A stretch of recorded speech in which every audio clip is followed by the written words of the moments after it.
Hi guys, क्या हाल है? All good? सब बढ़िया? ठीक है, welcome to the first lecture of halogen derivatives. I know मैंने बोला था कि हम सॉल्यूशंस पहले ले लेंगे, बट हमारे कुछ सब्सक्राइबर्स का रिक्वेस्ट आया कि अकॉर्डिंग टू उनके एग्ज़ाम के हिसाब से आई एम सीइंग दैट उनको हैलोजन डेरिवेटिव ज़्यादा इंपॉर्टेंट लग रहा है। दैट्स द रीज़न मैं ये चैप्टर पहले स्टार्ट कर रहा हूँ, बट सॉल्यूशंस भी हम ले लेंगे। क्या होता है ना, आपके केमिस्ट्री में केम 1 वाला जो पार्ट है, जो जिसमें फिजिकल केमिस्ट्री, इनऑर्गेनिक केमिस्ट्री है, एनालिटिकल है, वो ना थियोरेटिकल ज़्यादा है, तो वो पढ़कर जल्दी हो जाता है। बट ऑर्गेनिक केमिस्ट्री को समझना थोड़ा सा टीडियस हो जाता है, जिसमें रिएक्टेंट दे देंगे, बोलेंगे प्रोडक्ट बनाओ, या प्रोडक्ट दे देंगे और बोलेंगे कि रिवर्स तरीके से रिएक्टेंट फाइंड आउट करो। ऐसी चीज़ें होती हैं, तो इसमें ना डिफ़िकल्टी हो जाता है बच्चों को समझने में ना, एंड टोटली अंडरस्टैंड है, so don't worry about it. मेरा बस इतना आपको कहना है, दैट्स द रीज़न मैं पहले ये चैप्टर स्टार्ट कर रहा हूँ। सॉल्यूशंस भी ले लेंगे, बट मेन मुझे लग रहा था ये ले लें। बट इसमें भी, ये चैप्टर में भी जो मैं ले रहा हूँ टॉपिक्स, इन दैट ऑल्सो ना पहला 1 या 1.5 लेक्चर जो सिर्फ बेसिक्स में जाने वाला है, बिकॉज आई एम अज्यूमिंग कि ऑर्गेनिक केमिस्ट्री वीक है आप लोगों का, बिकॉज मेरे 15-17 ईयर्स के पूरे इसमें करियर में मैंने नोटिस किया है कि स्टूडेंट्स का ऑर्गेनिक केमिस्ट्री वीकेस्ट होता है। कभी वो डरते हैं सब्जेक्ट से, कभी उनको समझ में नहीं आता है, कभी टीचर अच्छे से नहीं समझाते हैं, बहुत सारे रीजंस होते हैं। इसलिए मैं बेसिक से ही शुरू कर रहा हूँ। तो आप देख सकते हो आज का टाइटल क्या है, halogen derivatives, chapter number 10। It's lecture 1, but लिखा गया मैंने ऑर्गेनिक केमिस्ट्री और कार्बन के बेसिक्स। तो ऑर्गेनिक केमिस्ट्री के या कार्बन के बेसिक्स ही ले रहा हूँ मैं आज। वो भी फर्स्ट पार्ट है, इसका सेकंड पार्ट भी होगा जिसमें बेसिक्स ही डिस्कस करेंगे। ऐसा मत समझो कि अरे यार बेसिक्स लेंगे तो मेन चैप्टर कब लेंगे। मेन चैप्टर तभी समझ में आएगा। ऑर्गेनिक केमिस्ट्री में हैलोजन डेरिवेटिव है, अल्कोहल्स, फिनॉल, ईथर है, अल्डिहाइड, कीटोन्स, कार्बोक्सिलिक एसिड्स है, अमाइंस है, बायोमोलिक्यूल्स में भी रिएक्शंस है, पॉलीमर्स में रिएक्शंस है। तो ये सब आपको तभी समझ में आएगा जब आपको ऑर्गेनिक केमिस्ट्री के बेसिक्स पता होंगे। भले ही आपको लगे कि लेम है बेसिक्स, पर वो लेम नहीं है, बहुत इंपॉर्टेंट है। आपको आता है तो बहुत अच्छी बात है, वेल एंड गुड। नहीं आता है, ध्यान दो। आता है तो एक रिविजन हो जाएगा। और अगर आपको लगता है कि मुझे तो आता है, मैं क्यों ध्यान दूं इस क्लास में, तो मत अटेंड करो, आगे लेक्चर्स करना, आपकी मर्जी है, कोई प्रॉब्लम नहीं है। And you can any time come back to this video and see it जब भी आपको चाहिए, है ना। इसलिए वीडियो बना के रख रहा हूँ। मेरे दूसरे चैनल पे, रजत थावनी नाम का जो चैनल है मेरा खुद का पर्सनल चैनल, उस पर मैंने तो बहुत सारे लाइव सेशंस लिए हैं इस पॉइंट पे, टॉपिक पे, तो वो भी देख सकते हो। तो कितना मैं क्यों बता रहा हूँ उसके बारे में, कितना इंपॉर्टेंट है वो टॉपिक, वो आप समझो जरा। That is the only motto what is that to say these all things, ठीक है।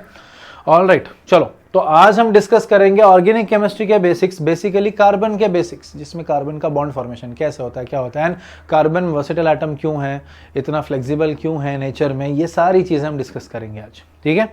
चलो, without any ado will start. पहला फर्स्ट पॉइंट क्या है, कार्बन के बेसिक्स हमको आज डिस्कस करने हैं। तो कार्बन के बेसिक्स में सबसे पहले मुझे बताओ, चलो, कार्बन का सिंबल क्या है। कार्बन का सिंबल क्या होता है, C, right. So carbon is सी।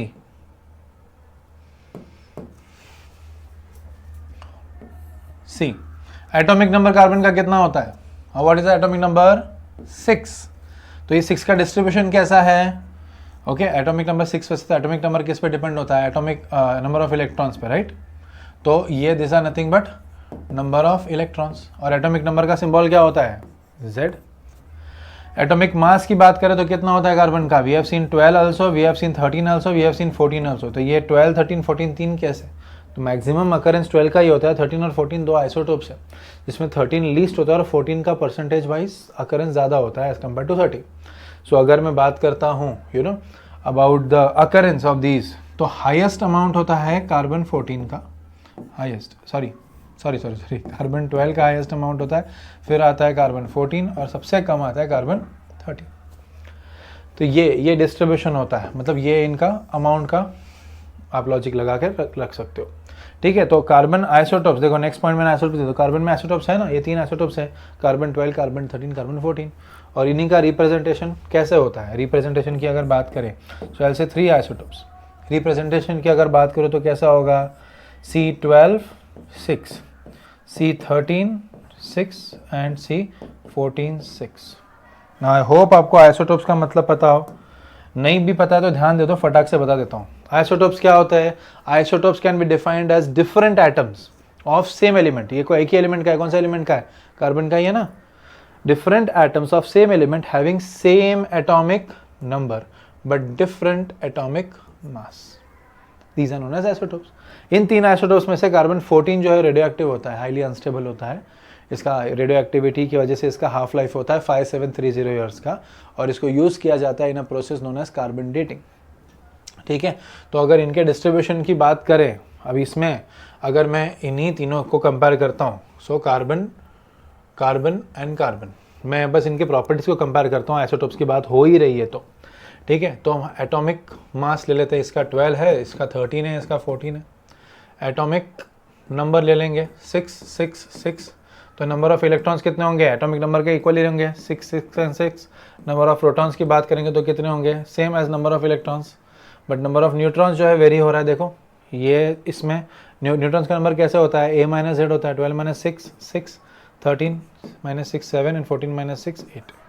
तो इतना यही फ़र्क है। तो इसमें आप और एक नया डेफिनेशन बना सकते हो आइसोटोप्स का, आपने पढ़ा भी होगा पहले अगर आपने पहले क्लासेस लगाए हो तो isotopes are the atoms of different atoms of same element having different number of neutrons while the number of electrons protons remain constant or same, and because of which the chemical properties of these three will be same while the physical properties will vary.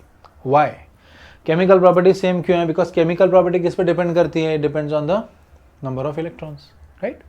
तो number of neutrons पे depend नहीं करता, number of neutrons पे physical property depend करता है, radio active अगर types properties.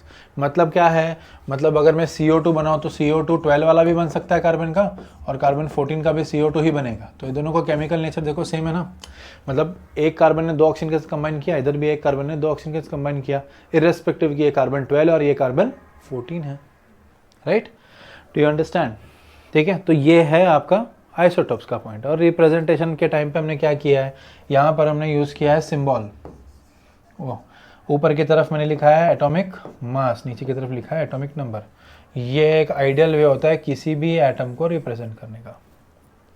ठीक है, अब आते हैं इलेक्ट्रॉनिक कॉन्फ़िगरेशन पे। इलेक्ट्रॉनिक कॉन्फ़िगरेशन बेसिक वाला कौन सा है, 2,4। टोटल नंबर ऑफ इलेक्ट्रॉन्स कितने हैं, 6 है ना, तो 2,4 में 6 बैठ गए। यही अगर एडवांस फॉर्म में ऑर्बिटल्स के साथ या सब शेल्स के साथ करना चाहते तो क्या हो जाएगा, ये 1s2 2s2 एंड 2p2, 2 2 और 2 6। 11th स्टैंडर्ड में एटॉमिक स्ट्रक्चर नाम का चैप्टर था, उसमें आप लोगों को ये सिखाया गया था। ठीक है, तो ये जो है ग्राउंड स्टेट का कंसिडर किया जाता है, this is ground state. Ground state मतलब ये रिएक्टिव फॉर्म में नहीं है, इसको जब एनर्जी देंगे तो इसका नेचर बदल जाएगा। इसका अगर बॉक्स डायग्राम बनाना चाहो तो कैसे होगा, 1s2 के 2 इलेक्ट्रॉन, 2s2 में भी 2 इलेक्ट्रॉन, और 2p में कितने ऑर्बिटल्स होते हैं, 3, तो इसमें 2 ही फिल होंगे। ठीक है, ये ग्राउंड स्टेट। और यही जब एक्साइटेड स्टेट में चले जाते तो यहाँ से एक इलेक्ट्रॉन यहाँ जंप करता है। मैं इसके बेसिक्स इसलिए नहीं बता रहा हूँ बिकॉज आपको ऑलरेडी पता होने चाहिए, और नहीं पता तो कुछ दिनों में मैं स्टार्ट कर रहा हूँ फिर से, ये 11th भी डालूंगा मैं, तो उसमें आप देख लेना। ठीक है, केमिकल बॉन्डिंग अगर भी डालूंगा तो उसमें भी फिर से मैंने डिटेल में विस्तार में बताया हुआ है। तो एक्साइटेड स्टेट में क्या होता है, एक इलेक्ट्रॉन यहाँ से जंप करके आउटर मोस्ट शेल में चले जाते, तो ये क्या हो जाएगा, ये हो जाएगा एक्साइटेड स्टेट में 1s2, एक इलेक्ट्रॉन यहाँ से चले गया तो 2s1, और एक इलेक्ट्रॉन इसमें बढ़ गया तो ये 2p3। इलेक्ट्रॉन का नंबर देखो चेंज नहीं हुआ है,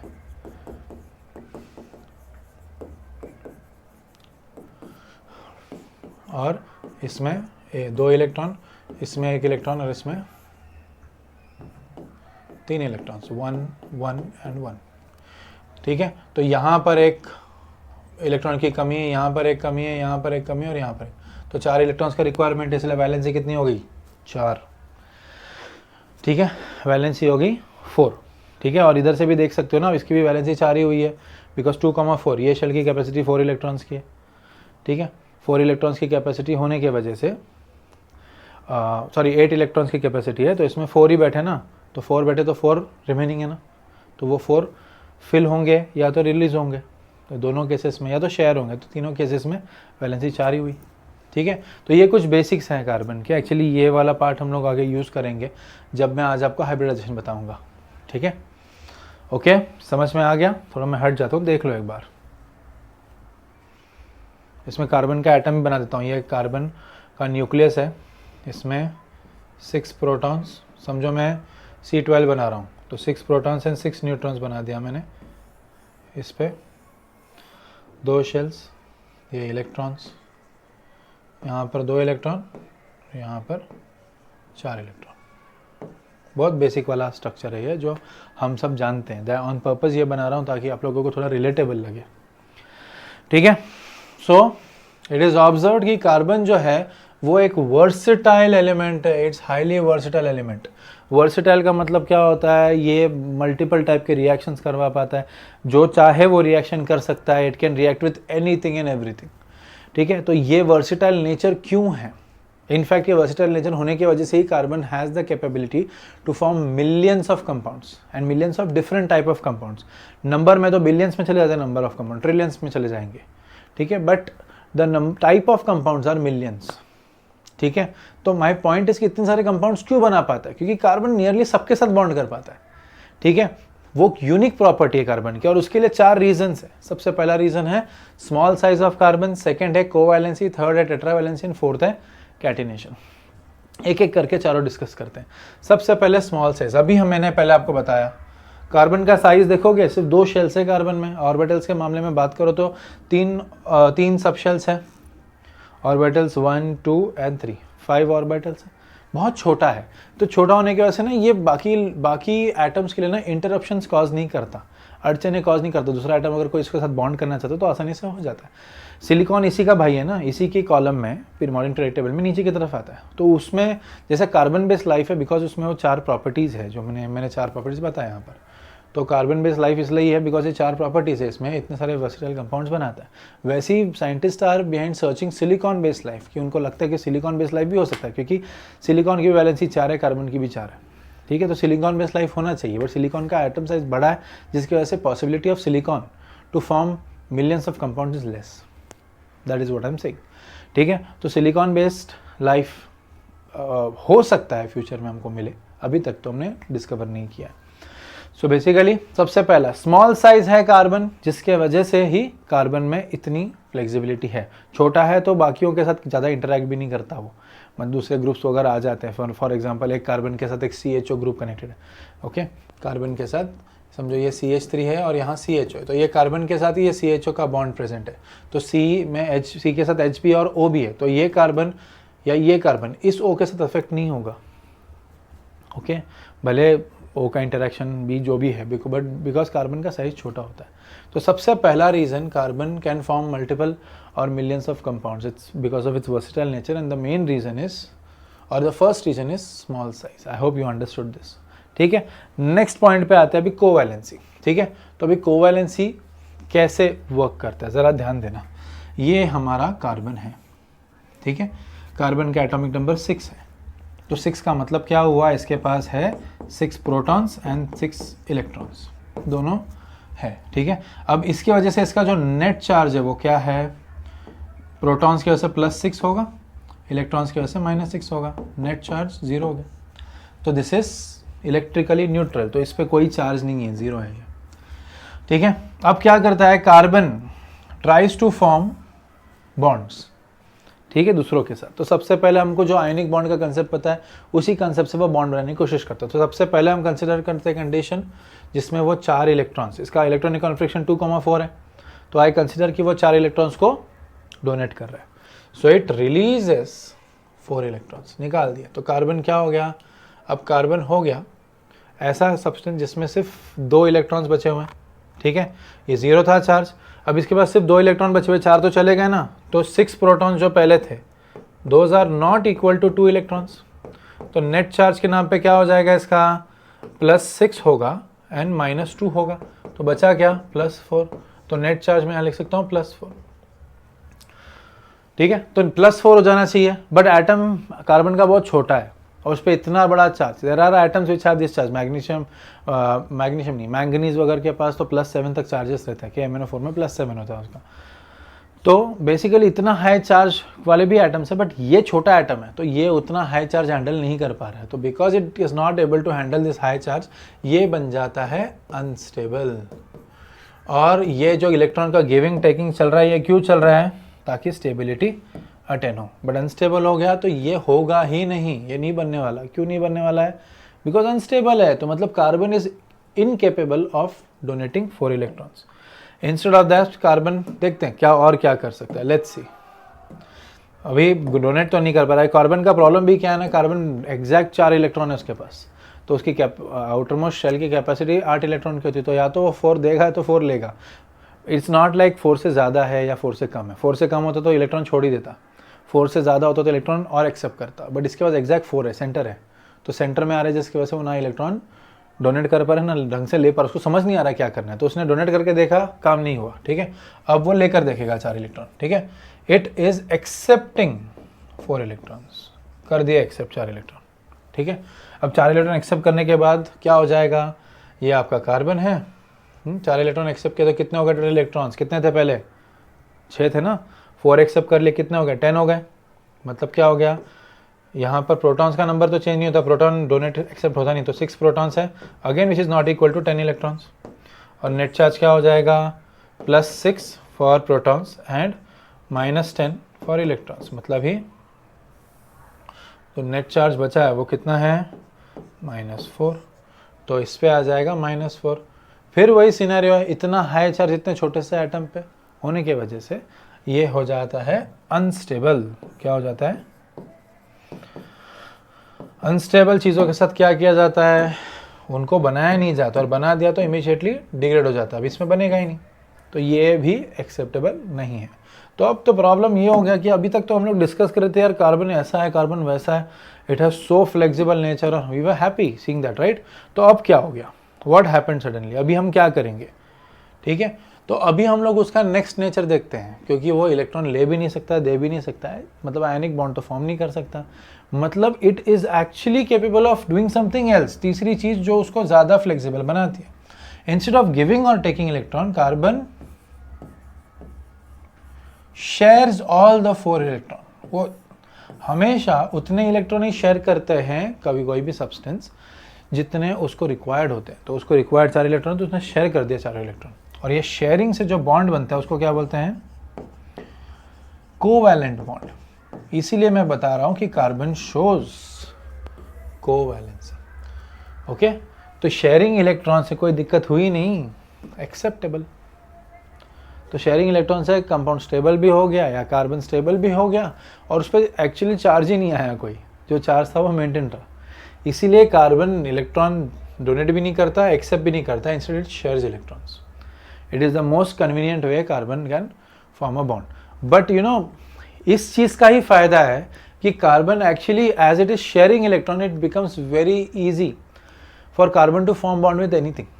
अगर इलेक्ट्रोनेगेटिव भी है, इलेक्ट्रो पॉजिटिव भी है, तो वो बॉन्ड बना सकता है, बिकॉज वो बोल रहा है भाई तू मेरे साथ शेयर कर इलेक्ट्रॉन, मिले नहीं रहा but I am giving you a better deal, share with me electrons, you will get my 1 electron and that can move in your shell as well as my shell, and you give me your electron, share with me your electron which will move in my shell as well as your shell. इसी को बोलते हैं sharing of electrons, ठीक है। तो sharing of electron से बनता है एक यूनिक बॉन्ड जिसको हम बोलते हैं कोवैलेंट बॉन्ड। ये दोनों आयनिक बॉन्ड बनाते हैं, बट इसने बना दिया कोवैलेंट बॉन्ड, ठीक है। तो ये कोवैलेंट बॉन्ड की स्पेशलिटी क्या होती है, अभी बनता कैसे है, हम कुछ एग्जांपल्स बेसिक वाले ले लेते हैं, ठीक है। तो मैं कंसिडर करता हूं सबसे basic example hydrogen. Hydrogen gas, hydrogen gas क्या होता है, H2। तो इसमें होता क्या है, ये आपका एक हाइड्रोजन है, इसका न्यूक्लियस है, और इसके हाइड्रोजन के आउटर मोस्ट शेल में एक ही इलेक्ट्रॉन होता है, राइट। तो ये एक हाइड्रोजन है, ठीक है। यहाँ पर आई कंसिडर अनदर हाइड्रोजन, दूसरे कलर से बनाते हैं ताकि थोड़ा डिस्टिंग्विश रहे। ये हाइड्रोजन है, इसके पास भी एक इलेक्ट्रॉन है, ठीक है। अब ये दो हाइड्रोजन आपस में बॉन्ड बनाना चाहते हैं और बनाते भी है, कैसे बनाते हैं जरा नोटिस करो, क्या होगा अभी।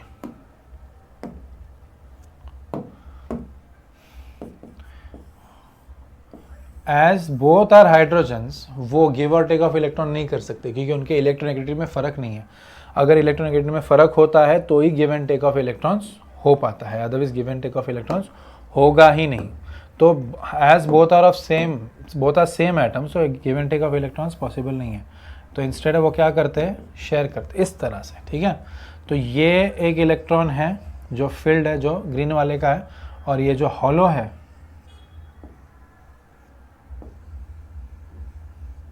वो इसका है। तो अभी ये जो इलेक्ट्रॉन है हॉलो वाला, वो कैसे घूमेगा, हाउ विल इट मूव, वो ऐसे घूमेगा और यहाँ से इसमें भी मूव करेगा, ऐसे आके फिर मूव करेगा। Do you understand? दोनों शेल्स में मूव करेगा and so will this electron, ऊपर वाला इलेक्ट्रॉन भी वही करेगा। ठीक है, सो दोनों में मूव करते हैं ये इलेक्ट्रॉन्स।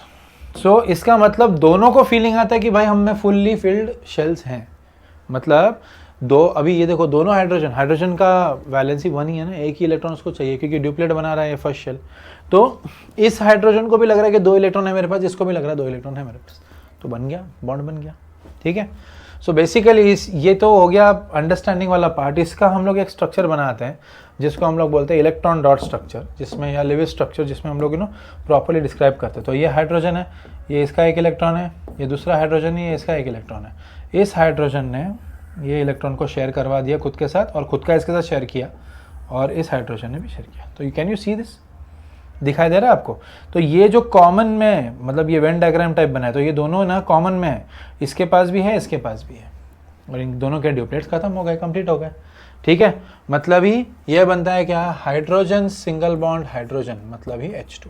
तो ये बन गया कोवैलेंट बॉन्ड। थोड़ा डिफरेंट एग्जांपल लेते हैं इसी के लिए। We take oxygen gas, again oxygen gas is oxygen molecule O2। ठीक है, तो O2 के केस में क्या है, ऑक्सीजन इज 2,6 है ना, O इज 8। तो क्या हो जाएगा, ये O है इसका आउटरमोस्ट शेल में। अभी मेरे को बताओ आउटरमोस्ट शेल में 6 इलेक्ट्रॉन है, कितने का रिक्वायरमेंट है, 2 का। तो अभी दूसरे ऑक्सीजन के साथ ही अगर बॉन्ड बनाना है तो इसको शेयर करना पड़ेगा, गिव एंड टेक नहीं कर सकता ना।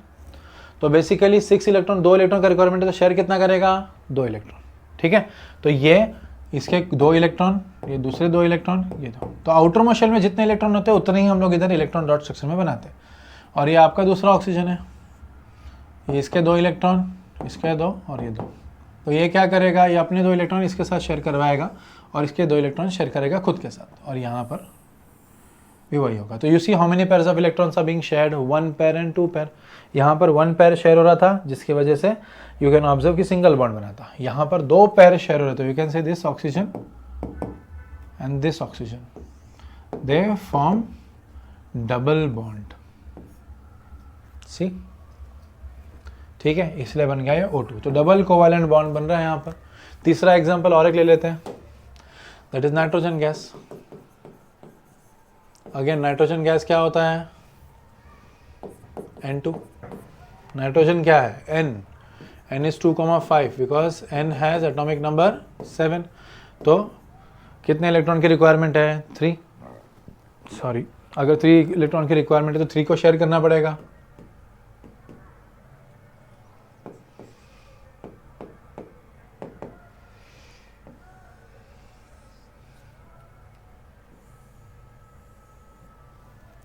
So 3 pairs of electron share हुए।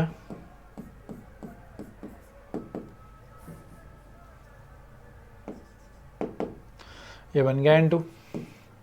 सी, तो ये जो मैंने पेयर ऑफ इलेक्ट्रॉन्स बनाया ना यहाँ पर, ये बॉन्ड फॉर्मेशन में पार्टिसिपेट नहीं कर रहे हैं, but they are somewhere involve in the bond, rather they are present in outermost shell, therefore they create an electronegative nature.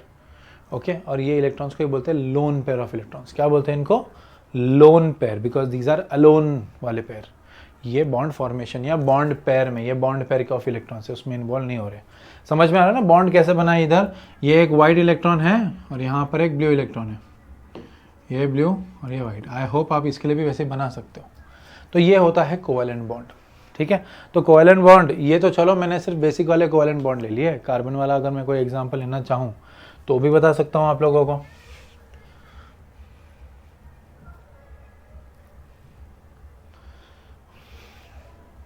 तो कार्बन वाला एक एग्जांपल ले लेते हैं।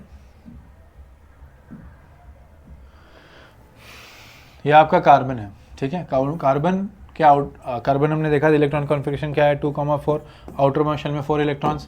कार्बन को 4 इलेक्ट्रॉन की जरूरत है, तो वो 4 के 4 शेयर करेगा, राइट। और समझो चारों के चारों हाइड्रोजन के साथ शेयर कर रहा है, तो ये एक हाइड्रोजन ने शेयर लिया, ये दूसरे ने लिया, ये थर्ड ने ले लिया, एक शेयर कर लिया। हाइड्रोजन का रिक्वायरमेंट क्या होता है, उसको भी 1 इलेक्ट्रॉन चाहिए रहता ना, तो एक शेयर करता है।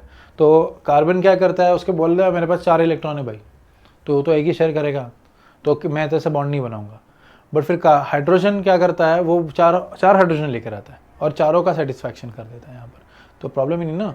कार्बन का काम क्या है भाई, मेरे को बॉन्ड बनाने का है। तुम 4 से बनवाओ या 2 से बनवाओ या 3 से बनवाओ, तो चारों से बनवाया इसने। देखो हाइड्रोजन ने शेयर करवाया अपना इलेक्ट्रॉन और कार्बन ने उसके साथ शेयर किया, ठीक है। और ये कार्बन का सर्कल बनेगा यहाँ पर, सी। इसी को अगर मैं प्रॉपर बोला डायग्राम बनाऊं तो ये कार्बन है, ये इसका न्यूक्लियस है, ये फर्स्ट शेल है जिसमें 2 इलेक्ट्रॉन है और ये सेकेंड शेल है जिसमें 4 इलेक्ट्रॉन है, ठीक है। तो मैं ये 2 इलेक्ट्रॉन बना रहा हूँ और ये 4 इलेक्ट्रॉन यहाँ पर, ठीक है। तो ये हो गए कार्बन, ठीक है। अब अगर मैं हाइड्रोजन बनाना चाहूँ तो हाइड्रोजन के केस में क्या होगा, समझो हम रेड से बनाते हैं हाइड्रोजन, तो हाइड्रोजन कैसे शेयर होगा ज़रा देखो। हाइड्रोजन ऐसे शेयर करेगा, ये हाइड्रोजन का इलेक्ट्रॉन,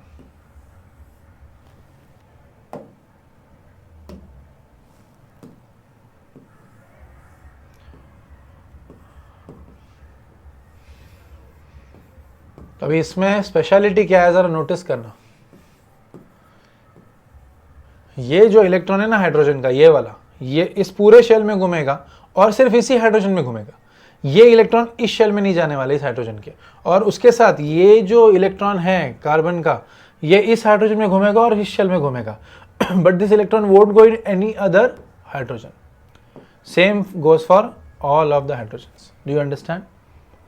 ठीक है, मतलब हम बना सकते हैं C 1 बॉन्ड, 2 बॉन्ड, 3 बॉन्ड और 4 bond.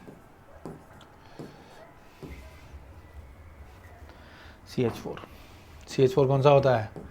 Methane, first member of alkane series, methane, ठीक है। Do you understand? तो ये सेकंड रीजन है। पहला रीजन था स्मॉल साइज, सेकंड है कोवैलेंसी। ये कोवैलेंसी रीजन है why carbon actually is capable of forming so many compounds. और उसको डिस्कस करते करते ही मैंने थर्ड रीजन भी ले लिया था। The third reason is carbon forming how many, 1 2 3 and 4, 4 bond बना रहा है ना कार्बन, तो इसकी वजह से इसको हम लोग बोलते हैं थर्ड प्रॉपर्टी टेट्रावैलेंसी। सो टेट्रावैलेंसी मतलब 4 बॉन्ड बनाना होता है ना। Carbon is capable of forming how many, 4 bonds. But वही 4 बॉन्ड सिर्फ इनफ नहीं है reason, it has capability to form bonds with 4 different groups also.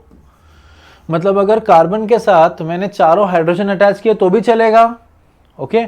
उसके साथ 4 अलग ग्रुप्स अटैच कर दिए तो भी चलेगा। मतलब क्या है, एक कार्बन ले लिया मैंने, एक हाइड्रोजन लगा दिया, एक OH लगा दिया, एक Cl लगा दिया, एक लगा दिया मैंने CH3। ऐसे भी बना सकता है वो स्ट्रक्चर, उसको प्रॉब्लम नहीं है। दैट एंड दैट उसके पीछे का रीजन है कार्बन के बॉन्ड्स का प्लेसमेंट, जो हम सीखेंगे हाइब्रिडाइजेशन में, ठीक है। So carbon has this tetravalency वाला नेचर, एंड टेट्रावैलेंसी नेचर ही उसको क्या करता है, उसको परमिट करता है, अलाउ करता है किस चीज़ के लिए, टू फॉर्म 4 बॉन्ड्स। और वो 4 बॉन्ड कंपलसरी नहीं कि खुद के साथ ही बनाएगा या दूसरे कोई और एटम खुद के ही एलिमेंट के एटम के साथ बनाएगा या दूसरे एलिमेंट्स पर्टिकुलर के साथ ही बनाएगा, या 4 के 4 बॉन्ड सिर्फ एक ही टाइप के एटम से बनेंगे, या चारों बॉन्ड किसी और एटम के साथ बनेंगे दूसरे एलिमेंट के, ऐसा नहीं है। It can form 4 bonds with whatever it wants और with whatever comes around, ठीक है। तो that is one of the major reasons why carbon is capable of forming multiple compound. उसके नखरे नहीं है, सीधी सी बात अगर बोलूँ ना मैं नॉर्मल लैंग्वेज में, तो कार्बन नखरे नहीं करता।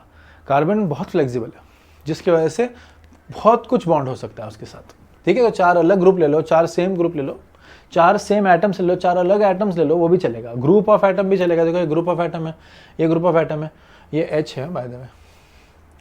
ग्रुप ऑफ एटम भी चल रहा है, सिंगल एटम भी चल रहे हैं, बहुत वेरिएशन है इसमें। ये भी हो सकता है कि 2 सेम के साथ कनेक्ट हो गया, दो दूसरे सेम के साथ कर दिया, या 2 सेम के साथ कर दिया, 2 डिफरेंट के साथ कर दिया।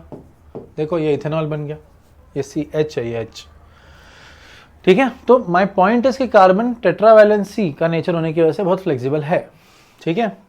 और लास्ट प्रॉपर्टी जो मैंने लिखी थी that was catenation. What do you mean by the term catenation? Do you recollect catenation क्या होता है? 10th में सीखा है, 11th में भी सीखा है और 9th में भी सीखा है आप लोगों ने, ठीक है। तो कैटिनेशन क्या होता है? CBSE वालों ने 9 में नहीं सीखा होगा, स्टेट वालों ने सीखा होगा, ठीक है। कैटिनेशन क्या होता है? Catenation is the property of an atom to form chemical bonds with another atom of same element, ठीक है। मतलब क्या है, एलिमेंट कार्बन है, उसमें बहुत सारे एटम्स है कार्बन के, तो एक कार्बन एटम दूसरे कार्बन एटम के साथ केमिकल बॉन्ड बना सकता है। That is the property of catenation. ठीक है, तो कैटिनेशन सिर्फ कार्बन में दिखता है ऐसा नहीं है, सिलिकॉन में दिखता है, सल्फर में दिखता है, कार्बन में दिखता है, वो है कैटिनेशन। ठीक है, मतलब क्या है, समझो मैं सल्फर की बात करता हूँ तो सल्फर इस तरह से समझो कैटिनेट होता है।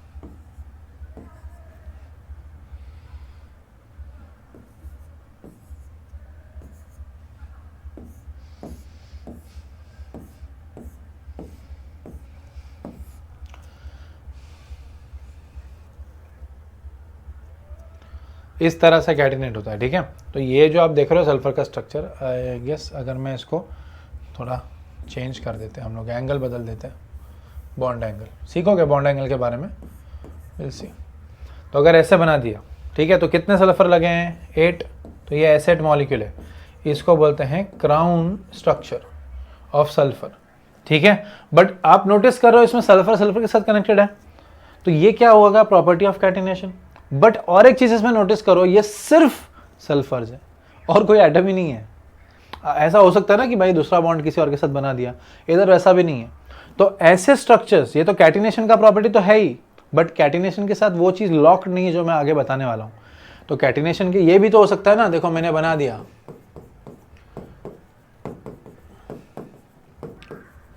कोई बता सकता है ये कौन सा स्ट्रक्चर बना रहा हूं मैं, कितने कार्बन है, 4, कितने हाइड्रोजन है, 10, ये हो गया C4H10, क्या होगा ये, ब्यूटेन, या कॉमन नेम बोलेंगे तो N butane, IUPAC name butane है। तो इसमें भी आप देख रहे हो कार्बन कार्बन के साथ कनेक्टेड है, तो ये जो बॉन्ड है कौन सा है, कैटिनेशन वाले बॉन्ड ही तो है, कैटिनेशन वाले बॉन्ड है ये। इधर भी तो वैसे ही कैटिनेशन वाले बॉन्ड है, बट इधर ये कोई और एटम के साथ कनेक्टेड नहीं है सल्फर, बट यहाँ कार्बन हाइड्रोजन के साथ कनेक्टेड है। तो अगर किसी और एटम के साथ कनेक्टेड हो तो ये टर्म यूज नहीं होता है जो मैं अभी यूज करने वाला हूँ। ठीक है, तो ये जो है, when a compound is form by forming chemical bonds between the atoms of same element, okay, only atoms of same element chemically bond with each other and form a compound, that compound is known as allotrope, plural allotropes. तो इसी को बोलते हैं crown allotrope. क्या बोलते हैं, crown allotrope of sulphur. ठीक है, ऐसे एलोट्रॉप्स कार्बन के भी एग्जिस्ट करते हैं, अभी याद आएगा आपको कार्बन के allotropes. Only carbon containing compounds कौन से होते हैं, डायमंड, जिसमें टेट्राहेड्रल स्ट्रक्चर्स में एलोट्रॉप बनता है, देन ग्राफाइट जिसमें हेक्सागोनल स्ट्रक्चर्स में बनता है, एंड थर्ड वाला जो है दैट इज योर बकमिस्टस फलेरिन C60। ये तो साइक्लिक स्ट्रक्चर है, 60 कार्बन से बनता है ये स्ट्रक्चर, 60 का भी, 100 का भी, 80 का भी है। ठीक है, तो ये कुछ रीजंस है। अभी ये एलोट्रॉप बन रहा है तो कैटिनेशन के प्रॉपर्टी कैसे बन रहा है ना, तो कैटिनेशन भी एक रीजन है ना why carbon is having ability to form multiple compounds, because वो खुद के ही दूसरे एटम के साथ बॉन्ड बना रहा है। It is forming multiple bonds with other atoms of the same element और other atoms of carbon only. So long chain बनाता है। इसमें से इनमें हाइड्रोजन नहीं होगा, ये एलोट्रॉप्स ऑफ कार्बन है। बाकी ये तो इसमें भी तो कैटिनेशन यूज हो रहा है, बट ये एलोट्रॉप नहीं है, इसमें और हाइड्रोजन भी है। इसमें एक H निकाल के Cl लगा दिया, दूसरा H निकाल के OH लगा दिया, तो अभी दूसरा कंपाउंड बन जाएगा। अभी ये अल्केन है ना, इसमें एक H निकाल के मैंने हैलोजन लगा दिया, तो क्या बन गया, वो हैलोजन डेरिवेटिव बन गया। वही डिस्कस करेंगे हम लोग अगले क्लास में, हम लोग वही डिस्कस करने वाले, विल सी दैट। ठीक है, समझ में आ गया आपको ये। ठीक है, इसके बाद एक टॉपिक मैंने सोचा था हाइब्रिडाइजेशन, बट ये आज के लेक्चर में नहीं लेंगे, काफ़ी टाइम ऑलरेडी हो चुका है। मैं चाहता हूँ कि बेसिक थोड़ा आराम से चले, तो हाइब्रिडाइजेशन नेक्स्ट लेक्चर में ले लेंगे। उसके साथ हाइड्रोकार्बन्स भी ले लूँगा, उसके आगे लिखा है मैंने, topics to be discuss in next lecture कौन सा है, हाइड्रोकार्बन्स, बेसिक्स